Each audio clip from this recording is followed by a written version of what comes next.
La radio s'écoute aussi en local. Radio Laser. Bonjour à tous, je suis Mélissa L'Honoré, diététicienne qui luttera avec ses patients contre la stigmatisation et la grossophobie. Vous avez entendu l'histoire de Damien qui nous racontait son enfance, comment elle s'est passée auprès de ses camarades de classe et toute sa vie autour de ce poids-là. Nous l'avions quitté la dernière fois avec son désir de perte de poids et là où il a suivi le conseil de son médecin traitant pour consulter une diététicienne qui va pouvoir nous raconter comment s'est passée cette entrée dans son parcours de soins accompagné d'une diététicienne. Damien, bonjour. Bonjour. Alors je suis rentré dans un parcours de soins via une diététicienne pour pouvoir perdre du poids. Car j'en avais marre de mon poids, tout simplement, enfin de mon image. Donc j'ai rencontré une diététicienne pour la première fois à l'hôpital sur l'envoi de mon médecin traitant. J'ai commencé avec elle des cours de nutrition, enfin on a essayé de voir qui j'étais au travers de mon alimentation. C'est quelque chose qui ne me plaisait pas forcément en fait. Il y avait pas de discussion autour de qu'est-ce qu'était le surpoids, mais c'était surtout qu'est-ce que tu manges, encore une fois, pour être comme ça? Tu écrivais ce que tu devais manger peut-être? Et on te disait si c'était bien, pas bien, on corrigeait, non? Alors, pas du tout. Ça a été vraiment selon des photos. En fait, on me montrait des photos de repas avec très peu dans l'assiette, techniquement normalement dans l'assiette et beaucoup plus dans l'assiette. Et je devais, moi, dire quand je mange ce genre de repas, où est-ce que je me situais, en fait. D'accord. Donc là, tu avais fait ton épisode de mannequinat, tu souhaites perdre du poids, tu suis ce régime, tu la vois combien de fois cette diététicienne? Alors de souvenir, j'ai dû la voir 2 fois. J'avais 26 et 27 ans quand je l'ai vue, mais ça s'est vite arrêté. Je suis rentré dans un parcours de soins beaucoup plus important car j'ai eu un kyste au coccyx et donc il a fallu que je rentre à l'hôpital d'urgence, on va dire. Tu avais des douleurs à ce moment-là, tu pouvais plus rien faire? Alors effectivement, j'ai vraiment plus de possibilité de m'asseoir du coup à cause de ce kyste. On mettait encore ça sur le dos du poids, le fait d'avoir un kyste, le fait d'être toujours assis vis-à-vis de mon travail qui était pion. Donc je passais une grosse partie de mon temps assis derrière le bureau à rentrer les papiers pour les élèves. Et donc on suspectait un kyste dû au poids et à la position assise tout le temps en fait. Donc là, tu te fais opérer, l'opération se passe bien? Alors oui, je me fais opérer d'urgence. Pour une fois, il n'est pas question de poids, de rien du tout. Je subis, effectivement, une opération, on l'a subie. Et on me retire le kyste. Je me retrouve en arrêt de travail et avec une infirmière qui passe tous les jours chez moi pour faire les soins. Et je sens les forces me perdent entre guillemets et je me sentais mal tous les jours en fait. Alors est-ce que c'était dû à cette opération? Je ne le savais pas à ce moment-là. Et qu'est-ce que tu fais du coup? Tu en parles à quelqu'un? Tu demandes à l'infirmière qui te voit tous les jours pourquoi ça n'évolue pas? Alors du coup, je pose la question à l'infirmière en lui disant que ça n'allait pas, que je me sentais pas bien. On me rabâchait encore le poids parce qu'à ce moment-là, je vais pas vous le cacher, j'étais rendu à 160 kilos. J'étais vraiment vraiment lourd, mais les gens ne pensaient pas que j'étais à 160 kilos en me voyant en fait. La balance me le disait, mais j'avais pas le physique, si je puis dire, comme ça, d'une personne qui pesait 160 kilos. Solution, si c'est le poids, il faut que tu fasses quelque chose.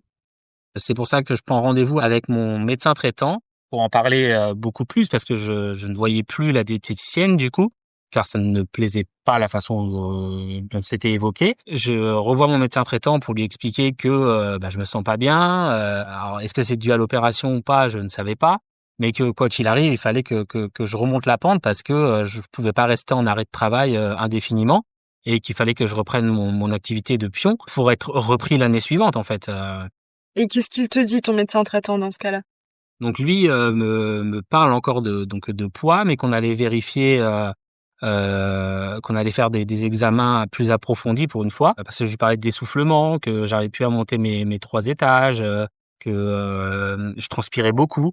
J'avais toujours des grosses gouttes qui coulaient du front, et donc il m'envoie vers un cardiologue à ce moment-là pour voir ce qu'il en est au niveau du cœur. Donc là, il s'intéresse au cœur. Donc tu fais des rendez-vous cardiologue, j'imagine. Alors du coup, je prends mes dispositions, je vais voir un rendez-vous, je vais voir un cardiologue en rendez-vous pour faire un ECG. C'est quoi un ECG? Alors c'est un électrocardiogramme, D'accord. donc qui permet de voir la fréquence du cœur et savoir comment se porte le cœur, tout ça lors d'un examen avec des électrodes qui sont posées sur notre torse. Ce cardiologue me dit que le cœur va très bien, que il serait temps que je perde du poids parce que j'étais, comme je vous ai dit, à 160 kilos et que ça n'aidait pas au fait d'être toujours essoufflé, de se sentir mal.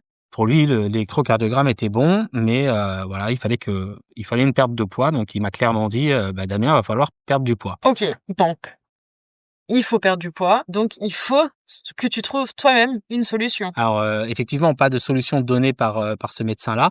Lui, il a fait son travail de cardiologue.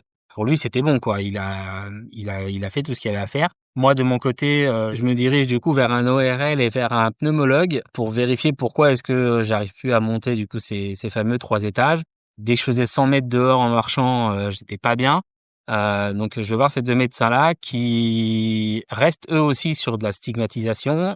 Un qui me dit que tout va bien, qu'il faut encore une fois que je perde du poids, le pneumologue.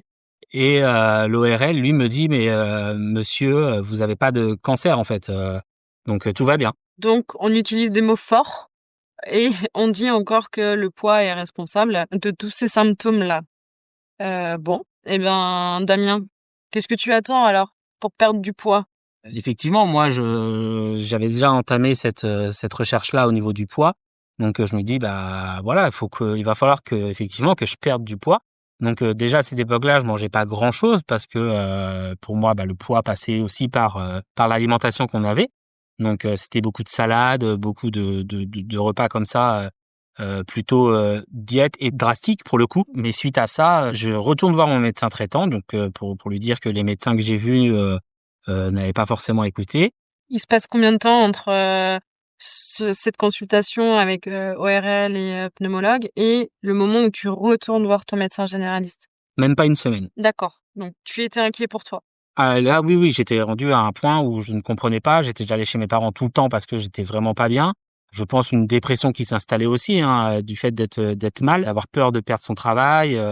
Oui, puis pas bien dans soi en fait, tout simplement. Donc lui, le médecin me dit, va falloir voir un autre cardiologue, mais le problème c'est que vous allez pas pouvoir en voir un rapidement. Le souci étant, c'est qu'on n'en a pas à disposition comme ça.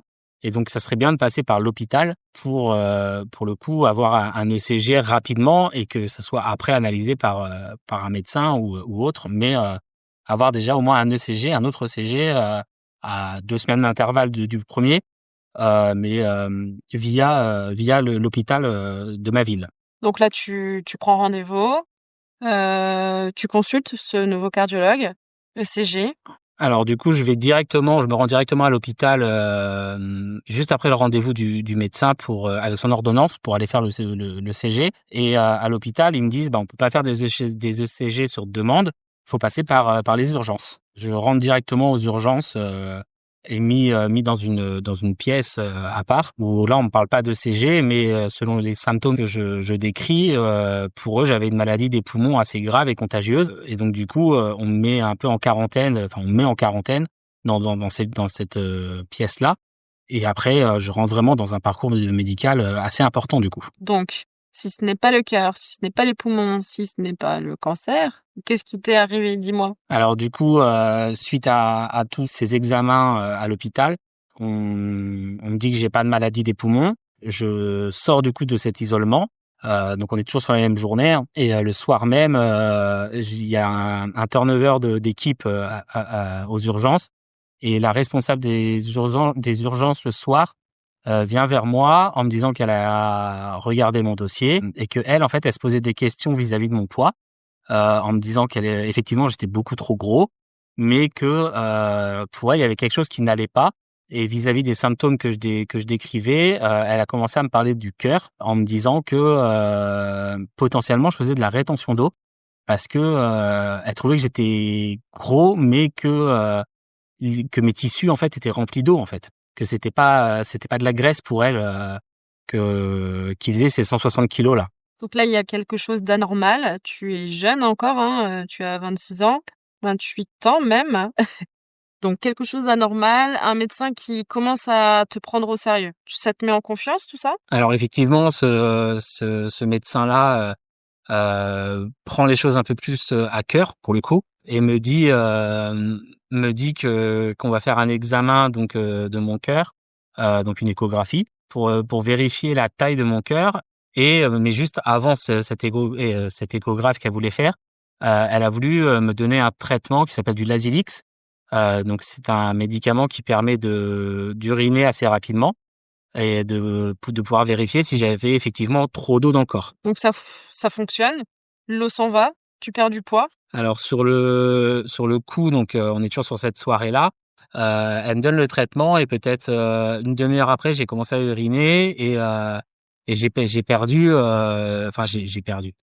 Sur la balance, je pouvais pas le savoir, hein, mais en litres, en tout cas, j'ai uriné 5 litres d'eau dans l'heure qui ont suivi la prise du traitement.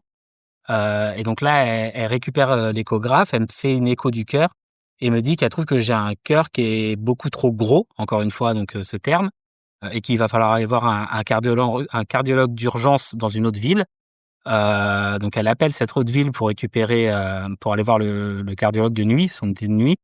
Et en fait, ils acceptent pas ma venue parce qu'ils étaient eux surbookés de leur côté. Et donc j'ai dû passer la nuit à l'hôpital en sachant que potentiellement j'avais un problème de cœur. Donc tout ne s'enchaîne pas, mais finalement tout s'accélère dans ta tête. Il y a une prise de conscience qu'il y a une maladie qui est là et qu'il va falloir traiter, ou tu sais même pas quelle est la suite, à part un rendez-vous avec un autre cardiologue. Alors à ce moment-là, du coup, je passe la nuit à l'hôpital en me posant toutes les questions et en me disant que j'aurais peut-être dû me prendre en main avant parce que j'étais gros et que potentiellement c'était de ma faute qu'il se passe quelque chose et que j'avais quelque chose de certainement grave, parce qu'à partir du moment où on nous parle du cœur, on sait très bien que c'est pas forcément joyeux, même si toute autre maladie n'est pas joyeuse non plus, hein. Et donc je passe la nuit là-bas et le lendemain je rencontre le cardiologue du service de cet hôpital qui va me faire une écho, en fait, une écho plus approfondie du cœur. Et il s'est avéré que ce cœur-là fonctionnait bien ou pas bien?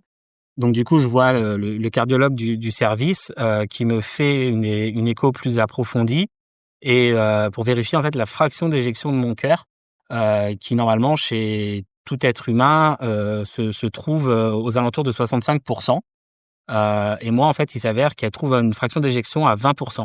Et donc cette cardiologue-là me regarde droit dans les yeux et me dit monsieur, vous êtes en train de mourir. Waouh, 28 ans. Comment tu accueilles cette phrase?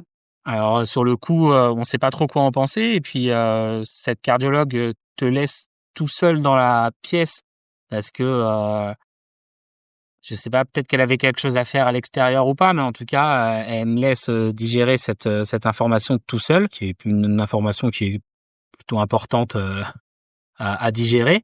On sait pas ce qui se passe puisqu'elle me dit juste vous êtes en train de mourir. En fait, il y a pas d'autre solution, d'autre chose de dit. C'est vraiment été le terme vous êtes en train de mourir. Elle n'expose pas la suite. Elle ne dit pas vers où tu vas devoir aller, en fait. Alors du coup, cette cardiologue-là, non, ne me dit pas. Je retourne dans ma chambre. On vient me chercher pour retourner dans la chambre. Et de là, je vois un autre médecin qui, lui, me dit que donc j'ai une fraction d'éjection qui est très mauvaise et que je vais être envoyé à un centre hospitalier de Rennes et que j'allais rentrer dans le service cardiologie pour vérifier ce qu'il en était vraiment de cette fraction d'éjection qui était basse. Donc tout s'enchaîne, ça y est, tout s'accélère encore une fois. On est sur des choses que tu ne comprends pas, peut-être des interrogations, toi et tes parents aussi, hein, peut-être qui ne savent pas ce que va devenir leur fils, parce que j'imagine que eux aussi ont en tête cette phrase que tu allais mourir. Donc ton arrivée à l'hôpital t'éloigne de tes parents et tu vas pouvoir nous raconter la suite lors du prochain épisode. Bonne journée, Damien. À bientôt. Au revoir.